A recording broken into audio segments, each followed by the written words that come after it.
उल्टा उसका हमला एक विशाल राक्षस को और ज्यादा गुस्सा दिला देता है। वह छलांग लगाकर कातो को जमीन पर दबा देता है। शुक्र है कि उसकी स्पेशल लड़ाकू पोशाक उसे गंभीर चोट से बचा लेती है। तभी अचानक कई गोलियां चलती हैं और वह राक्षस दूर जा गिरता है।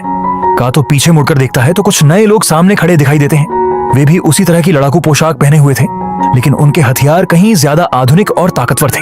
तब उन्हें पता चलता है कि ये ओसाका टीम है, जो पूरे खेल की सबसे खतरनाक और सबसे मजबूत टीम मानी जाती है। भूतों की भीड़ उनकी तरफ बढ़ती है, लेकिन ओसाका टीम के लिए यह कोई बड़ी बात नहीं थी। कुछ लोग दूर से स्नाइपर की तरह निशाना लगाते हैं, जबकि बाकी सीधे राक्षसों के बीच कूद पड़ते हैं। उनके हर वार के साथ राक्षस एक एक करके ढेर होने लगते हैं। देखते ही देखते पूरा इलाका लाशों से भर जाता है और सभी भूत खत्म हो जाते हैं। ओसाका टीम खुशी मनाने लगती है।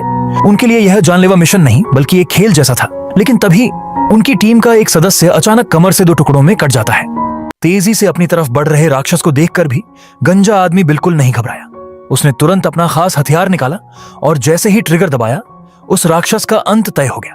एक ही पल में वह सांप जैसा दानव मांस के ढेर में बदल गया। ओसाका टीम के शक्तिशाली हथियारों और उपकरणों को देखकर बूढ़े आदमी ने कातो को समझाया कि हर बार मौत के इस खेल में मिशन पूरा करने पर काले गोले की तरफ से अंक दिए जाते हैं। अगर कोई 100 अंक हासिल कर ले तो उसके पास 3 विकल्प होते हैं।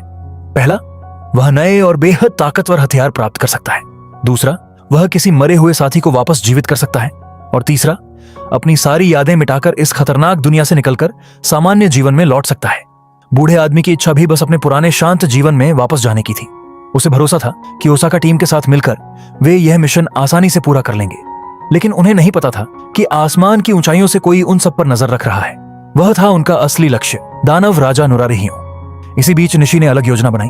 वह जानता था कि ज्यादा अंक पाने के लिए ज्यादा से ज्यादा राक्षसों को मारना होगा।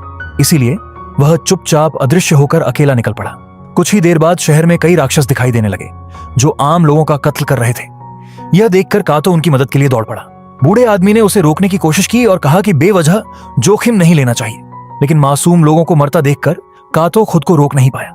समस्या यह थी कि उसे हथियार चलाना ठीक से नहीं आता था। उसका पहला हमला पूरी तरह चूक गया और राक्षस ने उसका हथियार भी दूर फेंक दिया। अब जब राक्षस उस पर झपटा तो मजबूरी में कातो ने सीधे मुक्कों से लड़ाई शुरू कर दी। हैरानी की बात यह थी कि कुछ ही मुक्कों में उसने राक्षस को चकरा दिया। असल में उसका विशेष सूट उसकी ताकत कई गुना बढ़ा रहा था, लेकिन फिर भी वह राक्षस को गंभीर नुकसान नहीं पहुंचा पा रहा था। जब कातो अपना हथियार उठाने गया, तभी राक्षस ने उसे पकड़ लिया और निगलने ही वाला था कि अचानक गोलियों की आवाज गूंजी। राक्षस वहीं ढेर हो गया। कातो ने पीछे मुड़कर देखा तो एक लड़की खड़ी थी।